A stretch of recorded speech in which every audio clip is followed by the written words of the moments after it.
Praise the Lord. परमेश्वर की स्तुति हो। It is wonderful to see all of you today. आज आपको देखना बहुत ही अद्भुत है।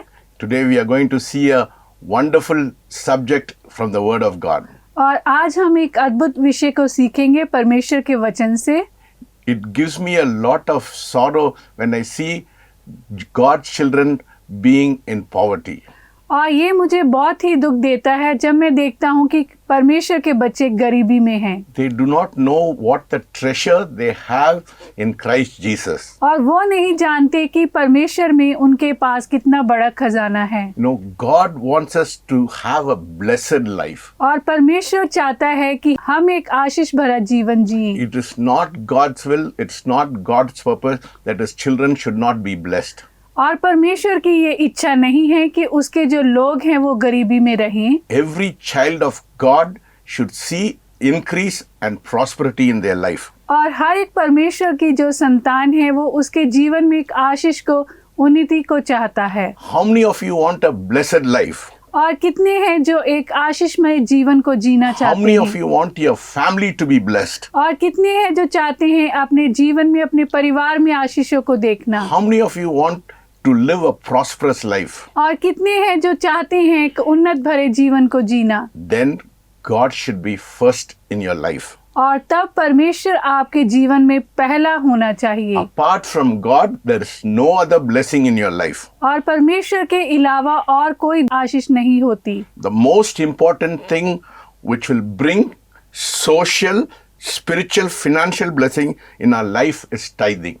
और जो पहला हम देखेंगे कि जो टाइथ है, जो दशवांत है, वो हमारे जीवन में सारी आशीषों को लाता है। That it brings a social, spiritual and financial blessing. और वो हमारे जीवन में संसारिक, आत्मिक और जो आर्थिक उन्नति को लाता है। God's purpose to bless us, और परमेश्वर का उद्देश्य है कि हमें आशीष दे। if you follow the principles of tithing in your life. और यदि आप जो दशवांत के नियम को अपने जीवन में अपनाते हैं। Tithing is very important in the sight of God. और परमेश्वर की जो निगाह में दशवांत बहुत ही महत्वपूर्ण है। Tithing touches the heart of God. और जो दशवांत देना परमेश्वर के हृदय को छूना है। The most important thing you see in tithing, और जो पहला बहुत ही महत्वपूर्ण चीज जो आप देखते हैं दशवांत में, you notice that tithing is not a law, but it is life. और ये जो एक कानून, एक व्यवस्था नहीं, लेकिन ये जीवन है। Tithing should not be a law in your life, और ये आपके जीवन में एक कानून नहीं होना चाहिए, but it should be the very life of a person. लेकिन ये एक व्यक्ति के जीवन में बहुत ही महत्वपूर्ण स्थान है। You should not tithe because it is in the Old Testament. और आपको दशवांत इसलिए नहीं देना क्योंकि ये पुराने नियम में बताया गया है। You should tithe because it is life.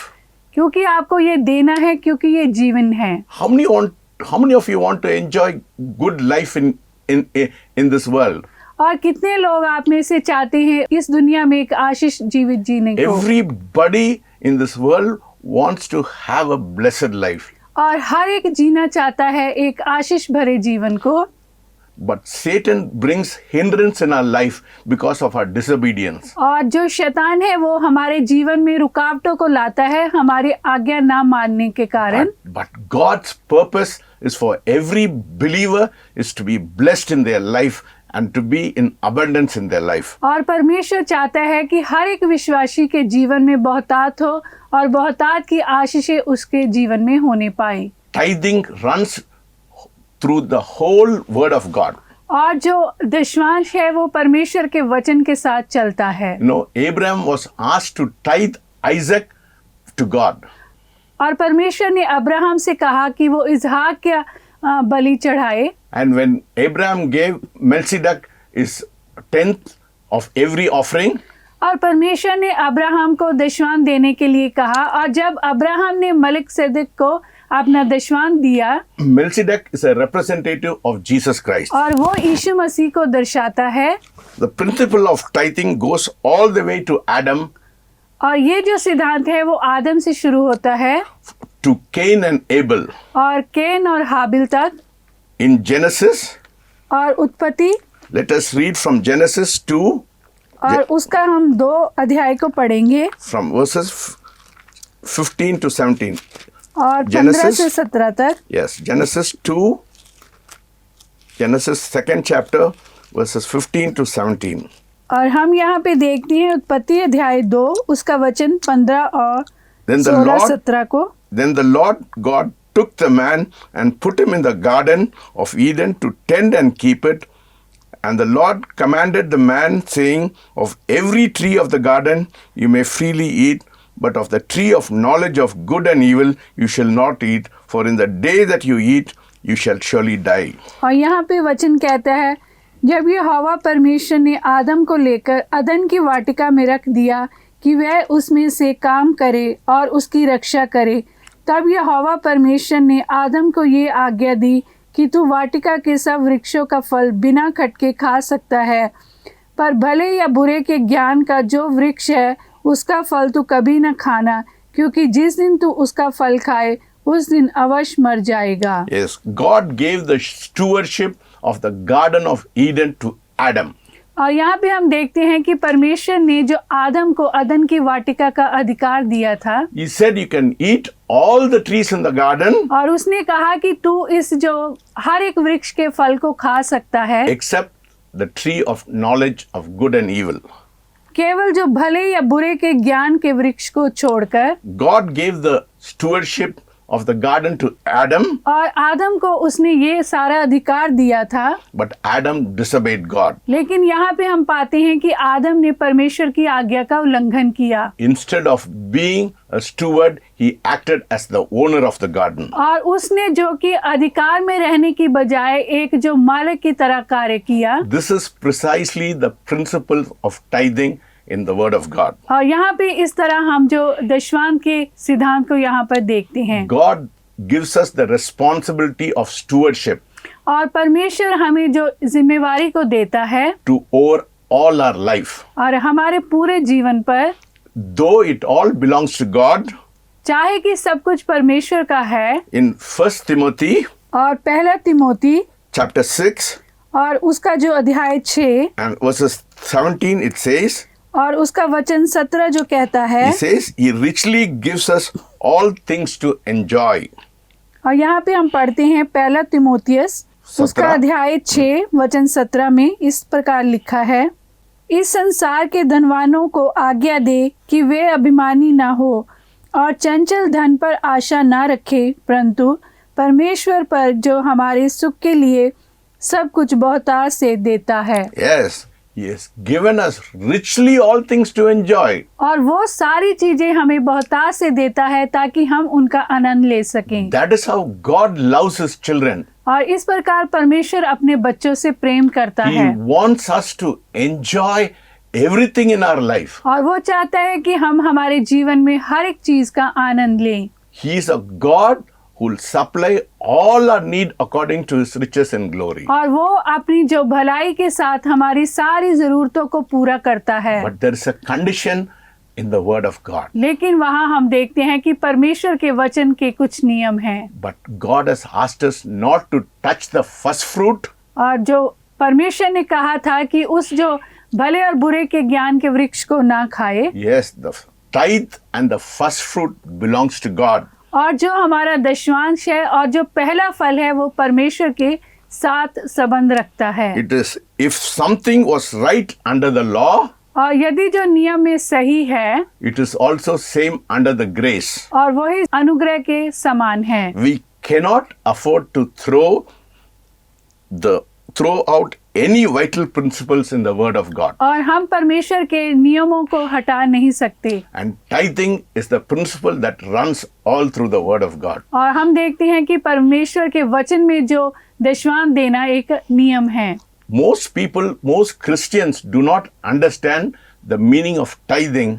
और बहुत से जो मसीही हैं वो इस नियम को जो नहीं जानते दशवांश के। Tithing is a test of God.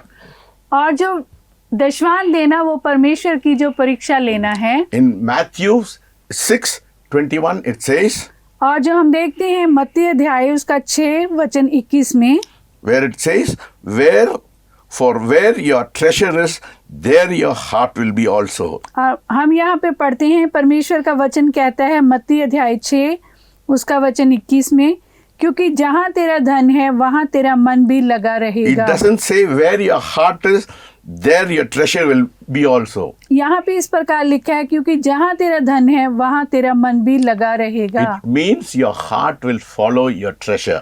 और इसका अर्थ है कि जो आपका मन है वो हमेशा आपके धन पे लगा रहता है। That is why tithing represents a test. और इस तरह जो दशवांश है वो परीक्षा को लाता है। The word tithing literally means 10. और जो टाइथ का अर्थ है, दशवांश का अर्थ है 10। It's a 10th part of everything. और ये है हर एक चीज का जो 10वां भाग। The 10th represents testing in everything in the word of God. और जो ये दर्शाता है 10वां अंश, जो कि परीक्षा को दर्शाता है। There was 10 plagues in Egypt. और हम देखते हैं कि मिस्र में जो 10 विपताएं आई, God tested Pharaoh's heart 10 times. और जो परमेश्वर ने फिरौन राजा के हृदय को 10 बार परखा। There is 10 commandments in the word of God. और वचन में हम देखते हैं 10 आज्ञाओं को, And a test of obedience to the 10 commandments. और हम 10 आज्ञाओं में देखते हैं God tested Jacob और परमेश्वर ने याकूब को जो परखा by allowing his wages to be changed 10 times. और उसकी जो तनख्वाह को 10 बार बदला गया। In Matthew also it talks about 10 virgins. और जो मत्ती में भी हम देखते हैं 10 कुंवारियों के बारे में। Even in Revelation it talks about 10 days. और जो प्रकाशित व्याख्या में हम देखते हैं 10 दिन। Tithing represents the ultimate test of the believer. और जो ताइथ है, जो दशवांश है, वो एक विश्वासी के जीवन में परख को दिखाता है। Significantly, tithing और जो दशवांश देना है is the only area where Christian can test God. और ये एक ही क्षेत्र है जिसमें जो विश्वासी परमेश्वर को परख सकते हैं। Let us turn to Malachi और मलाकी को हम देखते हैं, chapter 3 और उसका जो अध्याय 3 में verses 10. और उसका वचन 10 में। Malachi 3:10. मलाकी 3 उसका 10। It says, और यहाँ पे कहता है, bring all the tithe into the storehouse, that there may be food in my house, and try me now in this, says the Lord of hosts, if I will not open for you the windows of heaven and pour out for you such a blessing that there will not be room enough to receive it. और सारे दशवांश भंडार में ले आओ कि मेरे भवन में भोजन वस्तुएं रहें। और सेनाओं का यहोवा यह कहता है कि ऐसा करके मुझे परखो कि मैं आकाश के झरोखे तुम्हारे लिए खोलकर तुम्हारे ऊपर अपार आशीष की वर्षा करता हूँ कि नहीं। God doesn't change his word. और परमेश्वर अपने वचन से नहीं बदलता। For Malachi 3:6 it says, I am the Lord, I do not change, therefore you are not consumed, O sons of Jacob.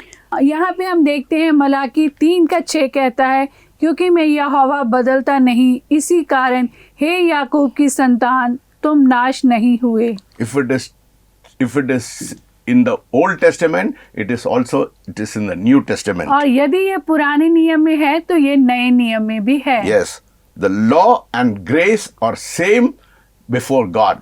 और जो व्यवस्था है और जो अनुग्रह है वो परमेश्वर की निगाह में समान है। The grace of God is amazing. और परमेश्वर का अनुग्रह अद्भुत है।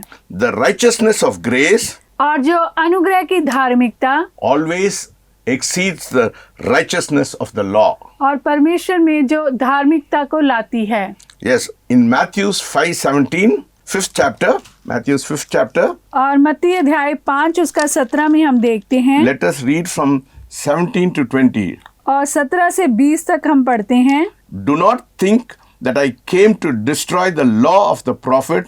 I did not come to destroy, but to fulfill. For assuredly I say to you, till heaven and earth pass away, one jot or one title will be no means pass from the law till it is fulfilled.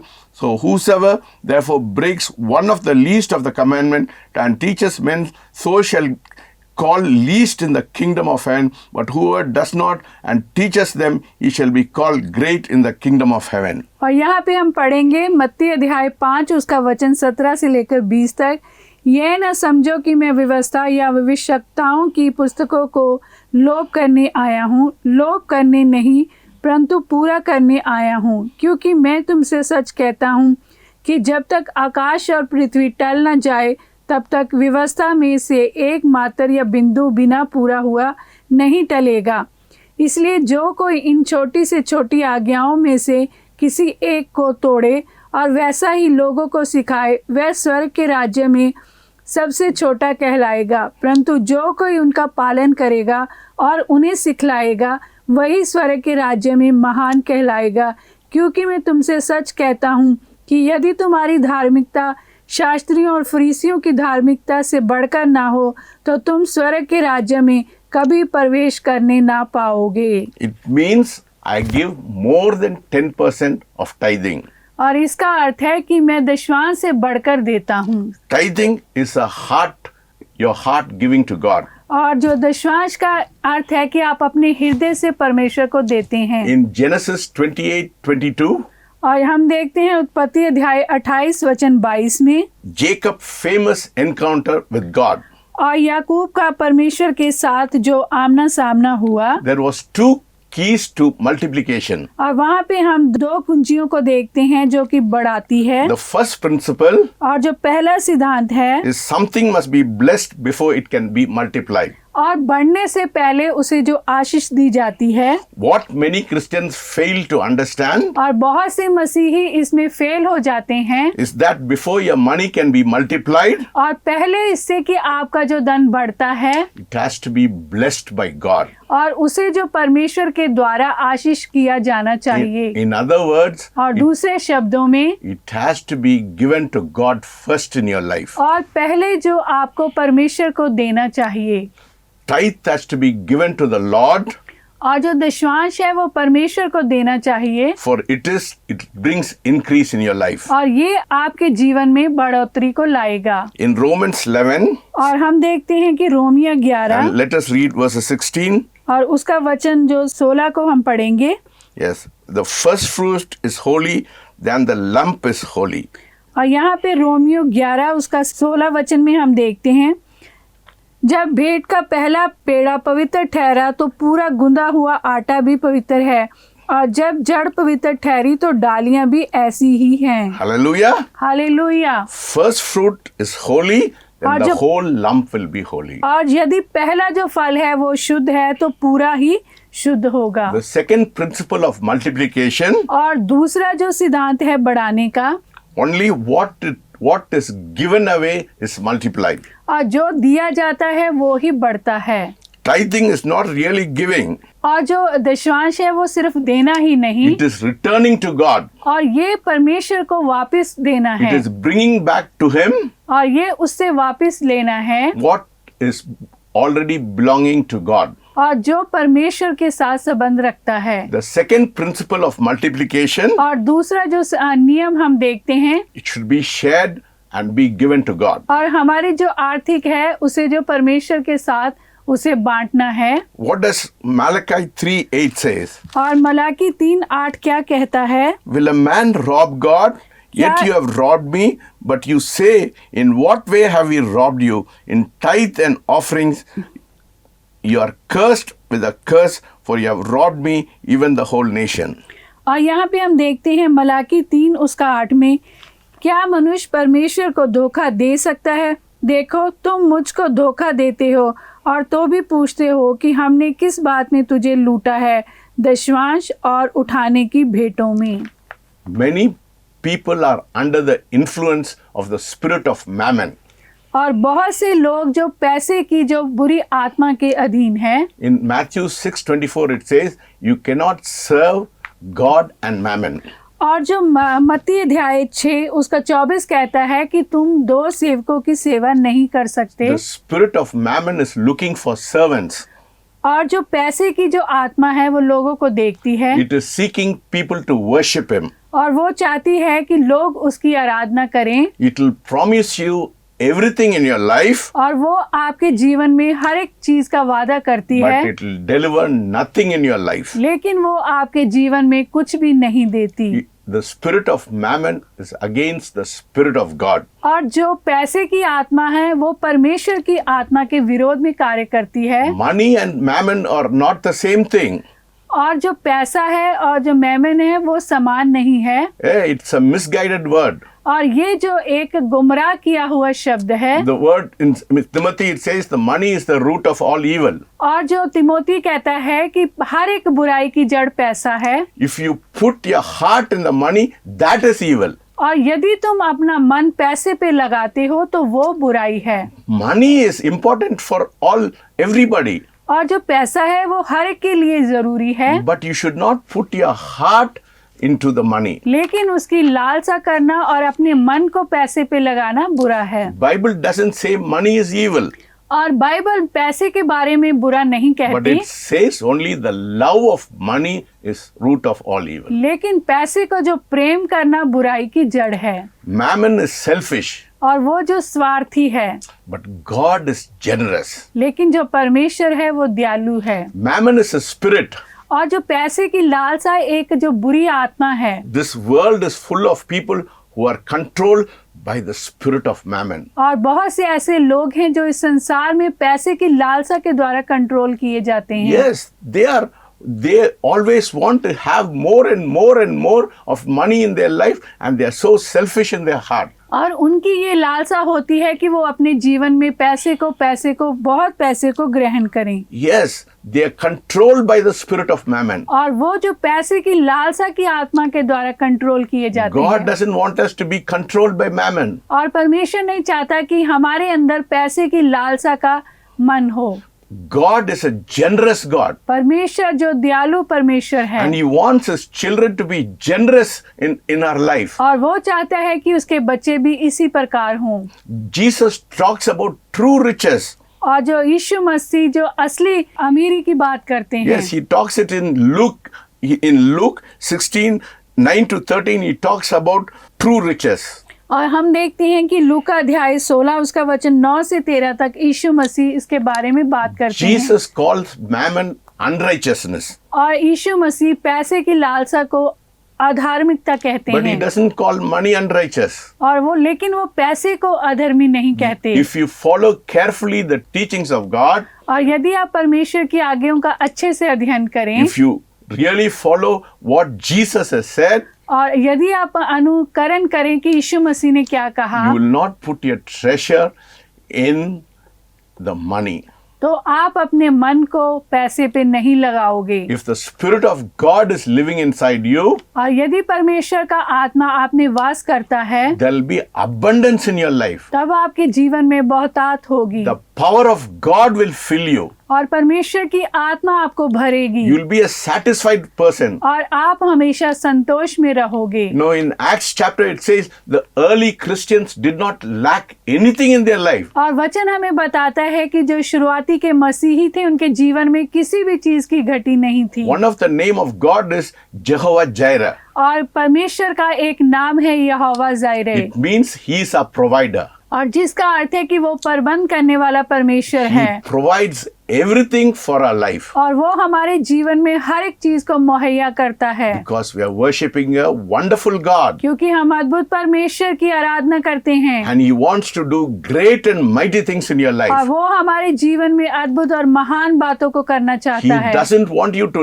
lack anything in your life. और वो नहीं चाहता कि आपके जीवन में किसी भी चीज की कमी हो। The word of God says in Psalms, और परमेश्वर का वचन कहता है भजन संहिता, delight yourself in the Lord, परमेश्वर के वचन में अपने आप को आनंदित करें, He'll fulfill the desires of your heart. और वो आपके जीवन की हर एक इच्छा को पूरा करेगा। I do not know what is your desire this morning, और मैं नहीं जानता आज सुबह की आपकी इच्छा क्या है, but if you pass the test of God in your life, और यदि आप अपने जीवन में परमेश्वर की परीक्षा को पास करते हैं, I assure you there'll be abundance and increase in your life. और मैं आपसे कहता हूँ कि आपके जीवन में हर एक चीज की बहुतायत होगी। We are not worshipping an ordinary God. और हम किसी साधारण परमेश्वर की आराधना नहीं We are करते, worshipping an extraordinary God. और हम उस महान परमेश्वर की आराधना करते He हैं। is always available for His children. और वो अपने बच्चों के लिए हमेशा हाजिर रहता है। Why is He available for us? और क्यों हमारे लिए वो उपलब्ध रहता है? Because He wants to see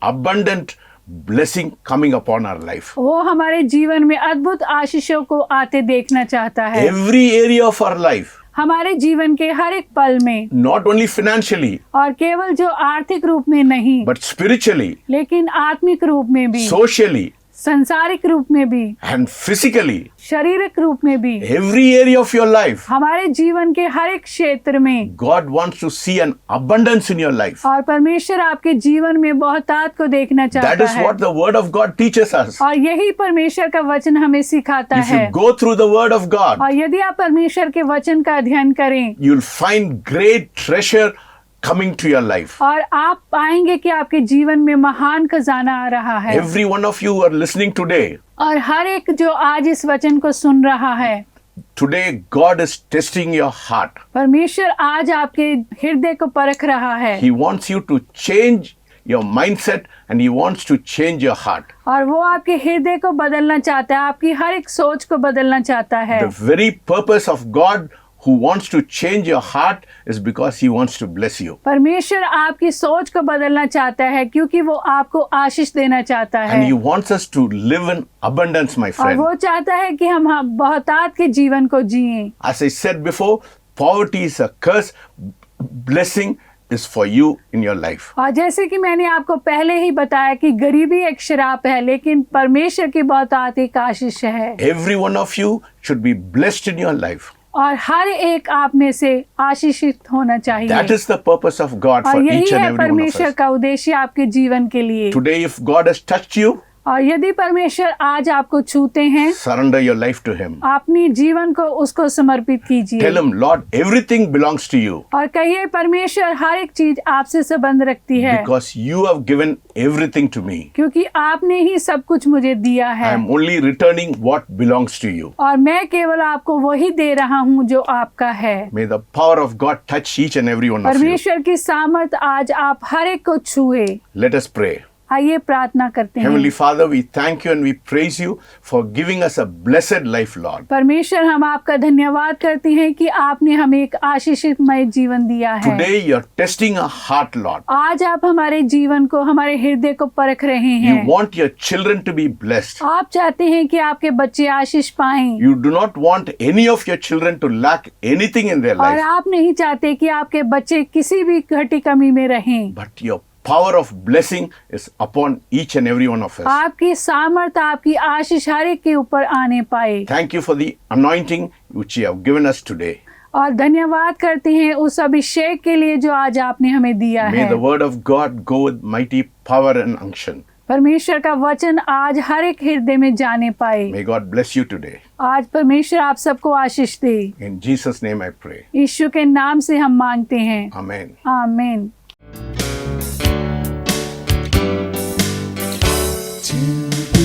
Like Jesus, to be like Jesus, all I ask, to be like Him, all through life's journey, from earth to glory. All I ask, to be like Him, to be like Jesus.